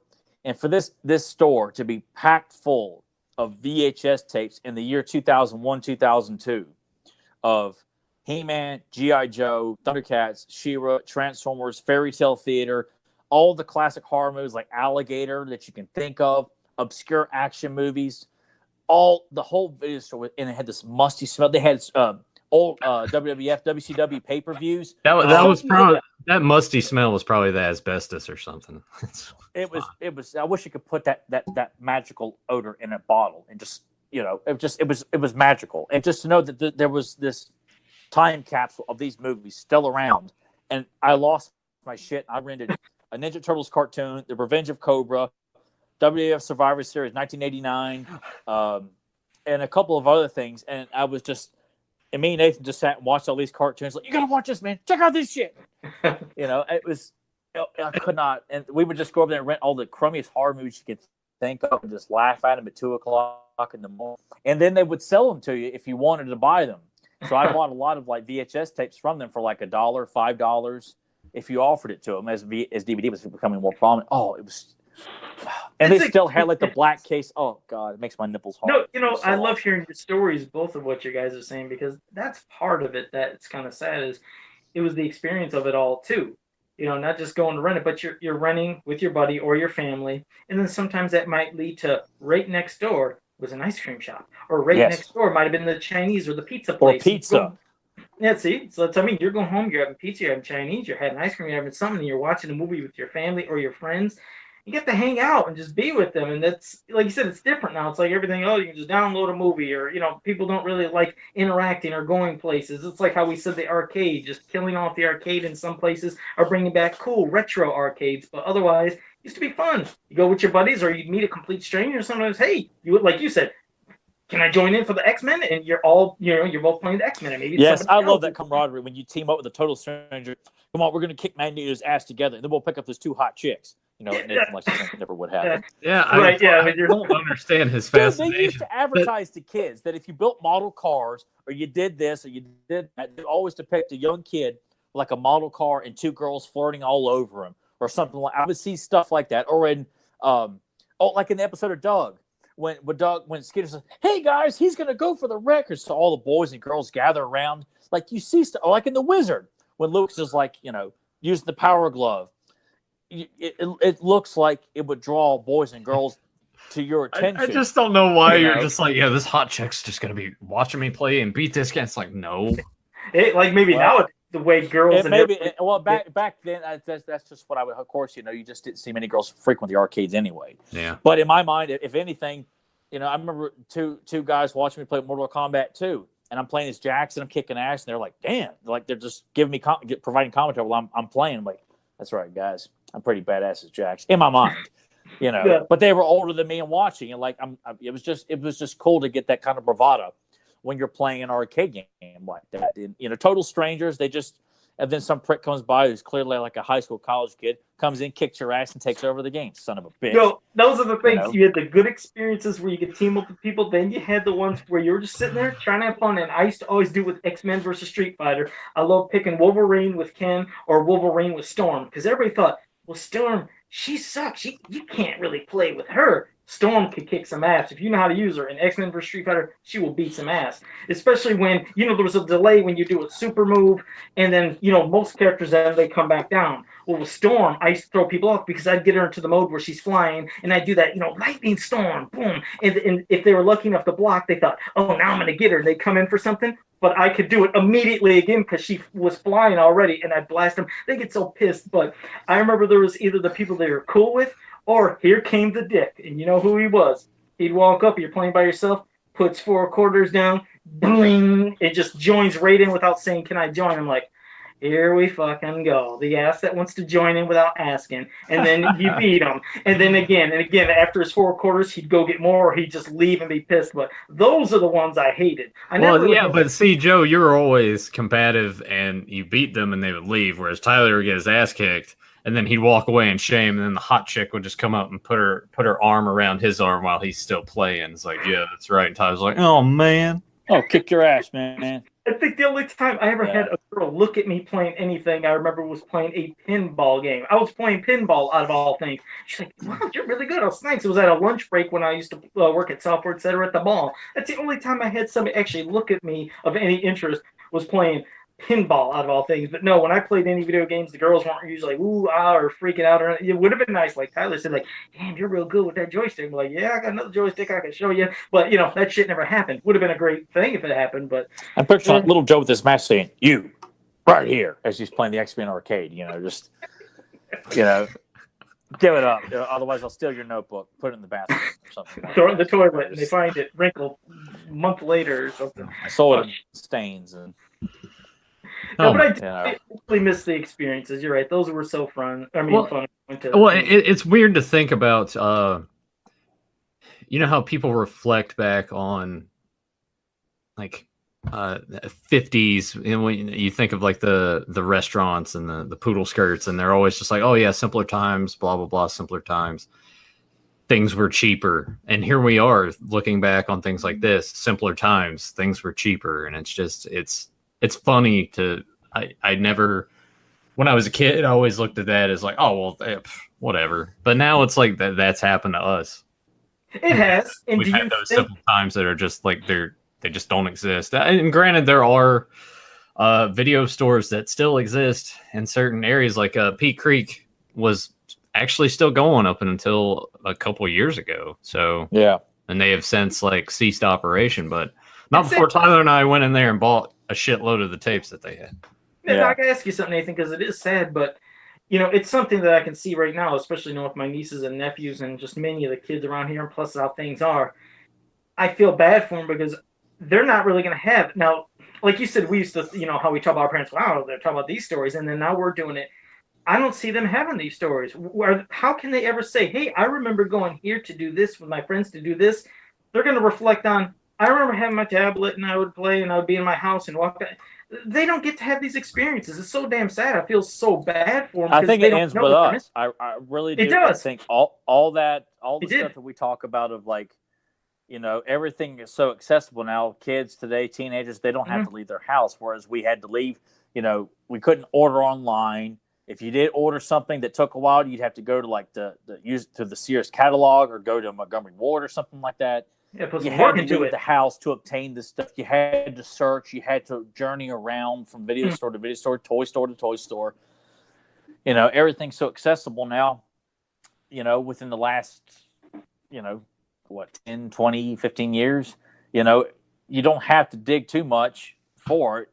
But for us, I think, you know, the joy of going to the arcade, you've got $5 to play around with, and that's it. Or the video store, you're hoping to God they've got Mortal Kombat 3 to rent for Super Nintendo, but they've only got 2 copies. Oh, they're out. I got to wait till next weekend when we come back. And then there was always that dick that just kept renting it and renting it and renting it. Yeah. And you would never get a chance. God, there were so many times that I'd be like, I wanted this game, and it was just constantly out. And I went and asked them one day. I was like, every time I'm here, this game is just gone. Like, yeah, the same person keeps like renting it over and over. They'll come back and just re-rent it and just go back out the door. I'm like, are you kidding me? See, but that kind of disappointment, though, you know, it dies with us. We know what that's like when you want something that they have, but you can't have it right now. Like, it's not that accessible. Now you can stream anything you want online. You use simulators and play any arcade or classic video game you want online. You could do it on your iPad or whatever. But back then, it was make or break. And you may not have access to go to the video store every day. Like for us, it was either on a Friday or a Saturday. And as we got older, during the week, Dad would take us more frequently during the week and stuff like that. But when you're a lot younger, it's one day to bring your joy for the weekend and your video game, and that's it. And you were so appreciative, because if it was great, you savored it, and you know you didn't want to take it back to get late fees and something. And it was just there was so much more to it, and I'm very grateful. Too. You're right, and I'm grateful too, because you're right. You really appreciated what you had.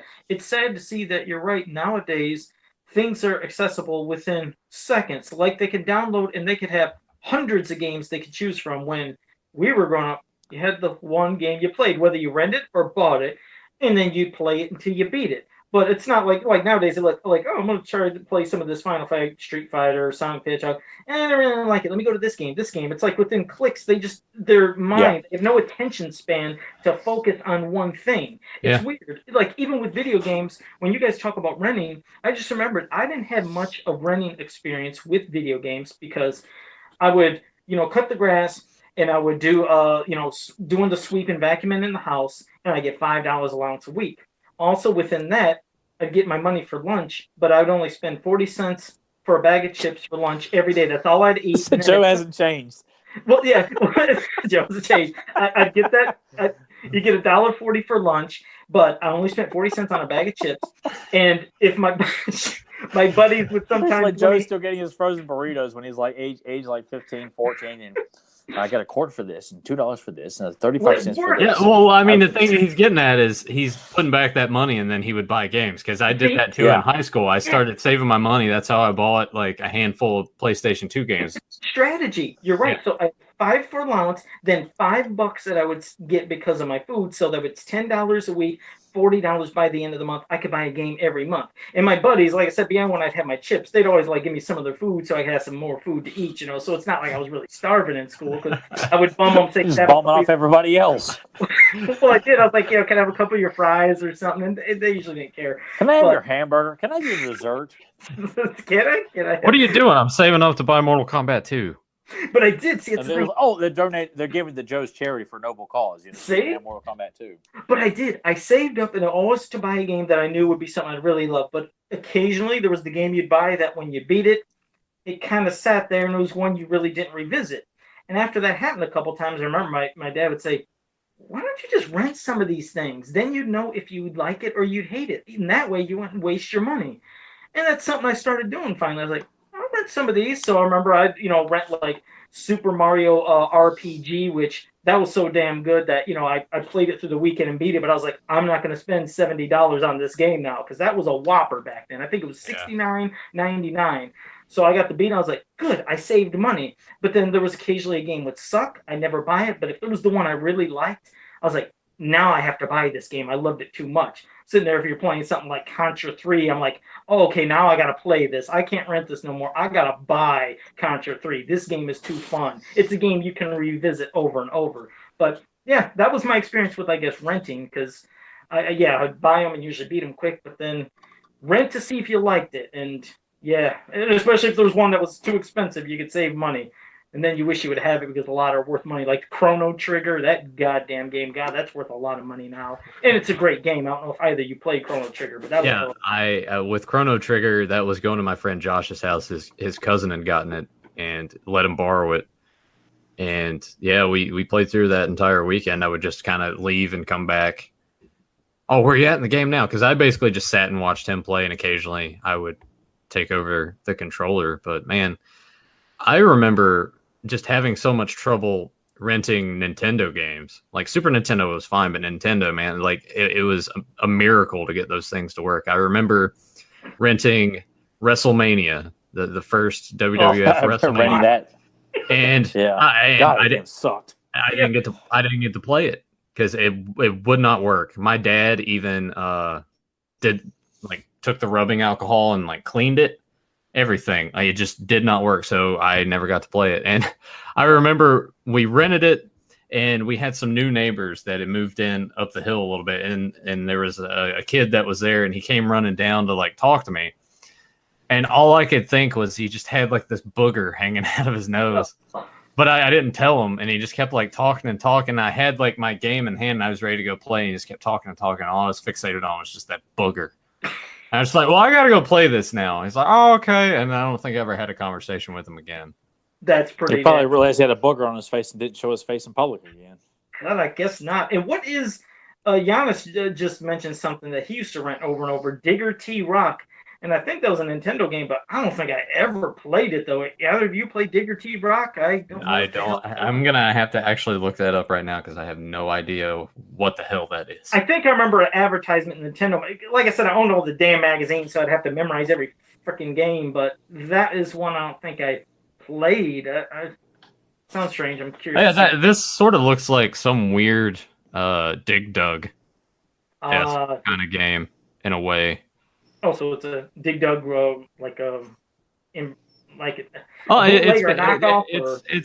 it's basically just a platformer. It kind of looks like Mario, except the character looks like he's got a hat with a flashlight on it and a shovel. Yeah. Okay. Yeah, I've never even heard of that game. That's kind of cool. Well, now that I have an emulator, now that Giannis just recommended that game, maybe when I'm done here on the podcast, I might try that later between painting and sculpting and let him know what I think of Digger T Rock. I'll let you know what I think of it tonight, Giannis, on Fans of Power right here live on YouTube at 9 p.m. Eastern Time. Oh, there you go. Link down below for Fans of Power. Give that a like and subscribe. I did want to read this because I got a message from Brad Collins all the way from Australia earlier this morning that said that he just noticed today's topic and thought of a good side rant, which is basically most of the stuff that we've mentioned here. Basically, the death of video shops. Here in Australia, there are no video shops in existence, but back in the day, you could find one or a multitude of shops on every block. Very sad my kids won't get to experience this. I remember walking down every aisle looking at the artwork or movies, still reading the back sometimes, spending a full hour and walking away with nothing or a tape that I had rented before. So, Tyler, you guys kind of had a lot in common there. Next day, he would go back knowing full well the same videos would be there, but getting another one that appealed to him that it didn't the night before. He said, it's funny how your moods could change so regularly as a child or teen. And then lastly, how much did it piss you off when you'd rent a tape and it wasn't rewound? Oh, that never rewinded. I get pissed off if it's the wrong tape. Like some doof put a different tape inside like the video rental box, and the clerk never bothered to notice.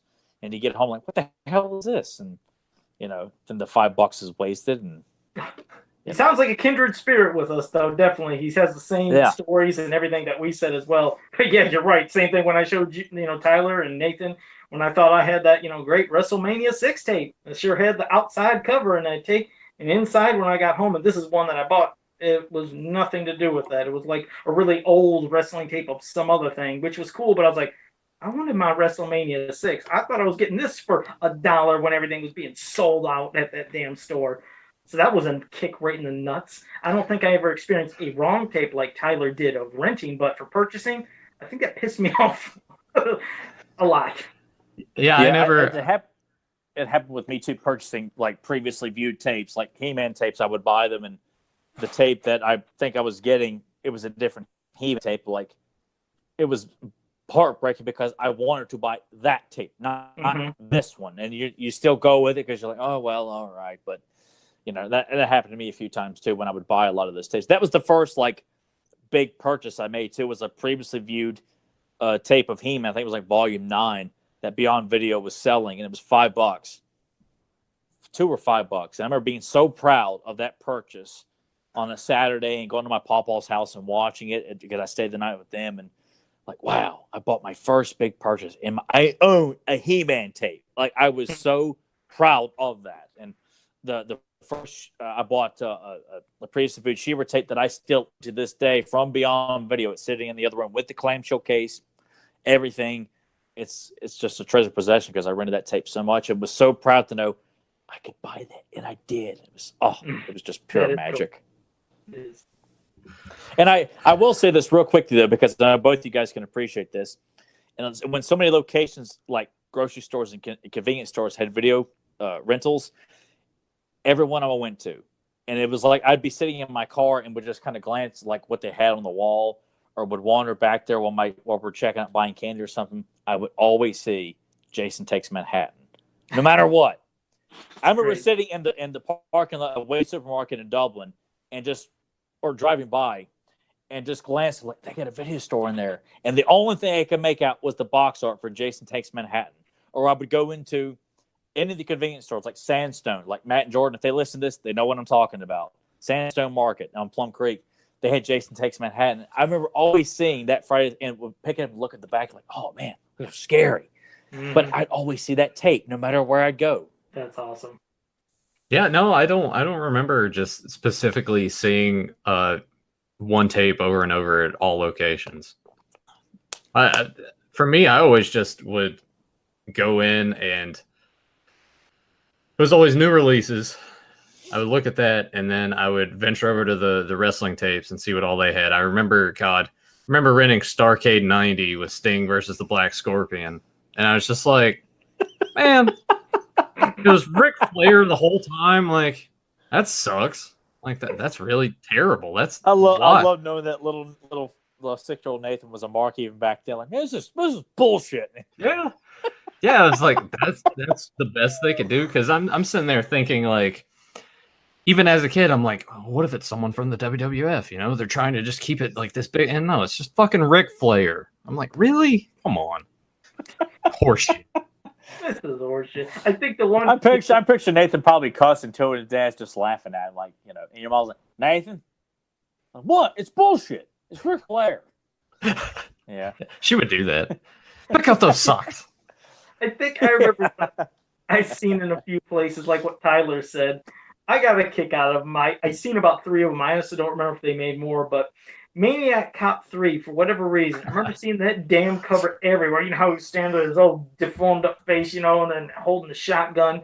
I just remember everywhere I went, that is what I seen was Maniac Cop 3. And of course I rented it. It's just a, you know, cheesy B-rated horror movie. I don't know if either of you've seen any of them, but yeah. I've seen the first one. Yeah. I thought the first one was cool. I enjoyed it. Oh, okay. Oh, okay. Well, yes.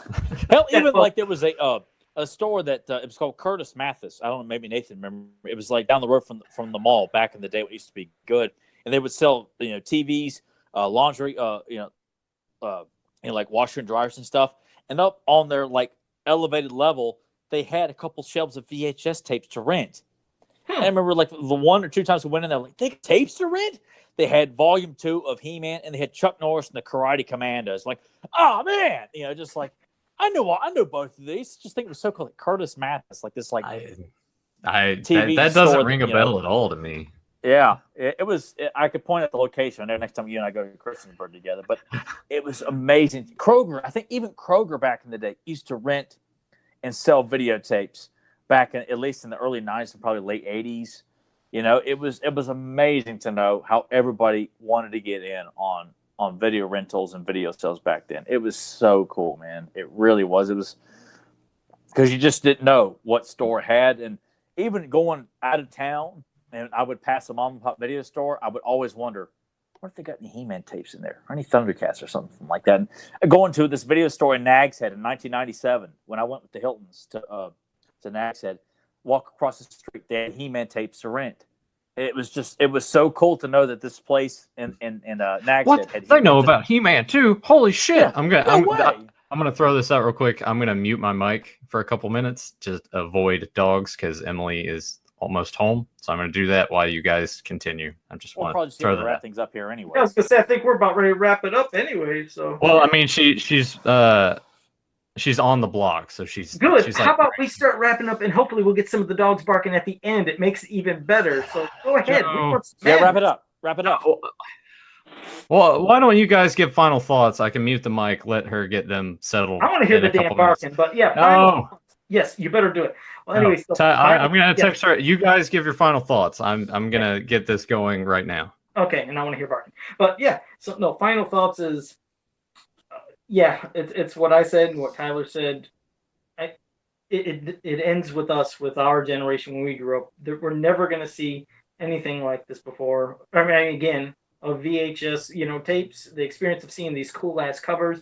Because hell, even if they try to do some retro stuff and trying to bring back some type of video rental stores, still not going to have the same magic. I mean, the covers are just, they're white bread, as I like saying. They are white bread, vanilla. They're nothing. They're boring. They're not beautiful pieces of art. They don't make you want to pick it up. It's a picture of a guy standing there, thumbs up, holding a gun, looking straight at you. They're boring. It's the pictures of the actors instead of these beautiful pieces that draw you in. But that whole magic of going and renting and spending time with your friends and your family, it's gone. It's sad. But I'm so grateful that I was able to grow up with that and experience it before. Well, obviously it's gone. The kids nowadays don't know it, so they don't know what they're missing. Literally, that's a true statement because they don't have it to understand what it is.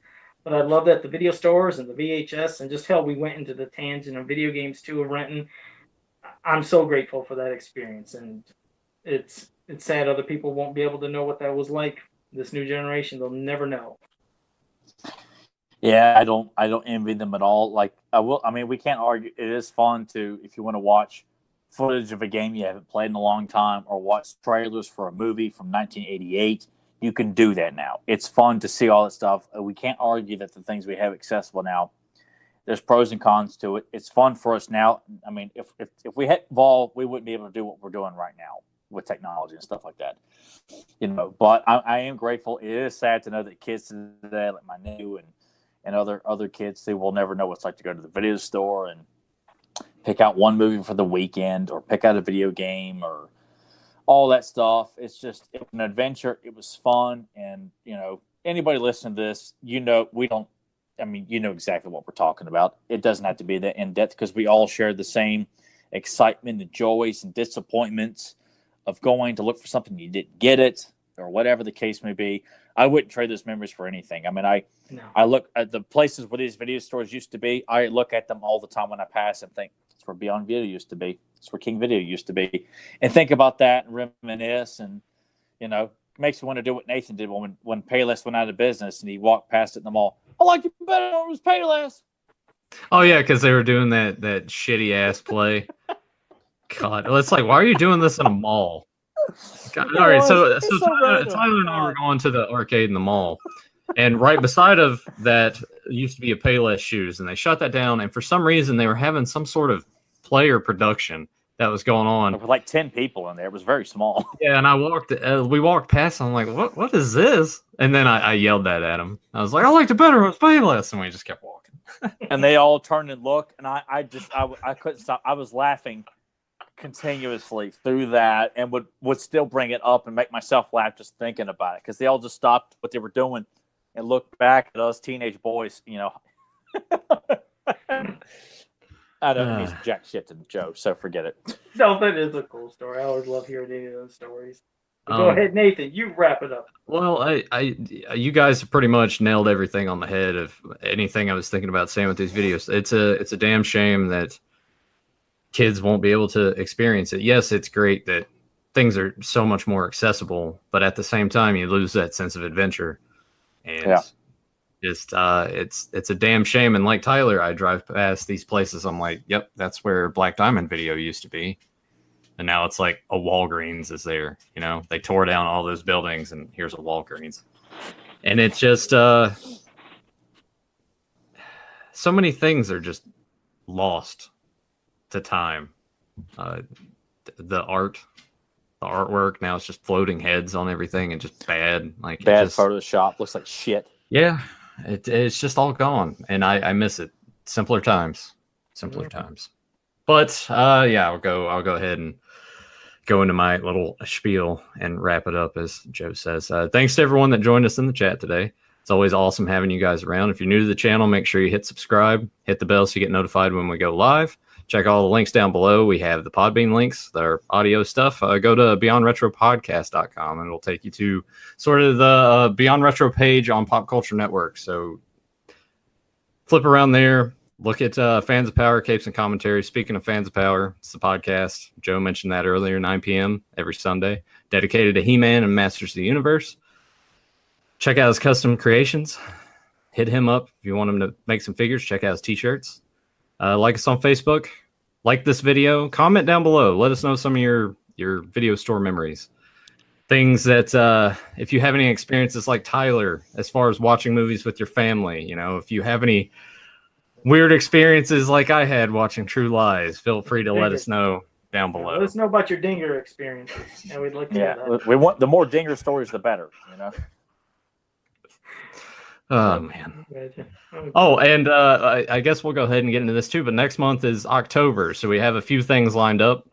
Nothing sort of set in stone, but I can definitely tell you guys with confidence that there will be an episode dedicated to the new Halloween. All three of us plan on seeing that on its opening weekend, so we will have a review and discussion and hopefully good stuff, hopefully nothing bad. I'm really dreading if it's bad. I really want it to be the only... I'm thinking it'll be good. I avoided every so other preview that's popped up since Tyler and you asked me to watch that one preview a while back where I seen it, and that was it for the trailer. I watched no other ones, and I knew it was going to start happening, especially when I'm watching wrestling or anything else. I hear ding, ding, ding, and I just hit mute. And then I just count usually to about 45 because most of these previews are about 45 seconds or less. Then I unmute or I just change the channel. But yeah, so I've watched something else. But I did want to say one thing to you, Nathan, and that's from yesterday. I wanted to say happy 1 year anniversary on Facebook of when we were friends. That was it was like we got done doing Beyond Retro, and that was my first episode, and then I think you and I became Facebook friends. Right after that episode. So yeah, happy anniversary to you too, Joe. Yeah, man. I would say send me something for a gift, but I don't accept. So yep. All right. It was fun, Tyler. By the way, I have to ask Joe, because Joe got so put out with me, and I don't know why he was so distraught over this. Are you do you want to do Dr. Giggles during October? Because I couldn't tell what the hell you, other than the fact you wanted to hear your own voice, you couldn't just say, "Are you serious?" Don't put LOL. Wait. I mean, can't tell if Tyler's being serious or not. Why was that such a pinched nerve with you? No, it wasn't a pinched nerve. It was a what the hell? Because I always look at Tyler, and there's a certain type of movies that he always mentions he likes. And there's ones that if he mentions, I picture me being the person mentioning it, and him being like, what the hell are you talking? Do you really like that shitty-ass movie? So when he said Dr. Giggles, I was like, there's no fucking way he's serious. There's no way he wants to talk about Dr. Giggles. Please, no. So, no, I don't want to talk about Dr. Giggles. And why didn't you just say that? God, you went through this whole point of let me record my voice and say, I can't tell if you're being serious. Just tell this bit pompous prick when he talks like that. What are you talking about? Don't put LOL, Tyler.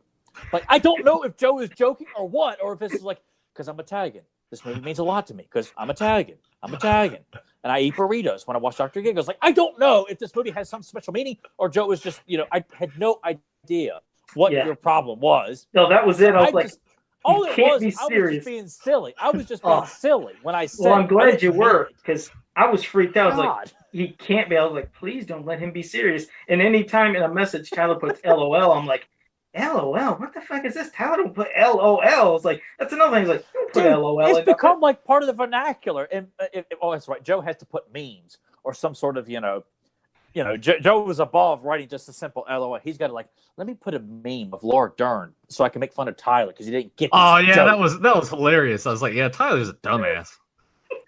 Because there's nothing to it. That's Thomas, why is this funny? I don't. Well, I mean, what was there to understand? It's like the He-Man. I wouldn't say guys, people are mean. That's not masculine. Let's say you guys are mean. No. What? If I'm going to attack someone for not liking I know that. That's not what? That's not masculine. But it just didn't feel like, edgy enough. That's like, is there? I think more he's to just this? Is there a upset hidden because it meaning? went over his head. No, I got it, but I'm like, why is this funny? Because there's nothing to it. And I guess that was the point, that there was nothing to it, and saying you guys are mean. I'm like, I would never say anybody's mean. I'd say they're a prick if they don't like the He-Man movie. That's why I'm like, that's it? Kind of feel like he still doesn't get it. Whatever. I think you gotta wrap it up. I gotta go eat. So go ahead. Tell everybody, see you next week when we love it and all that. I got to read a burrito. Yeah. So next week, I'm guessing it's either going to be Beetlejuice, but all right. So some of the other weeks we might do like a double up on some stuff. Because we got a few movies we'd like to talk about. We want to try to squeeze them all in. So we might have 2 movie topics per week. But next week, Beetlejuice.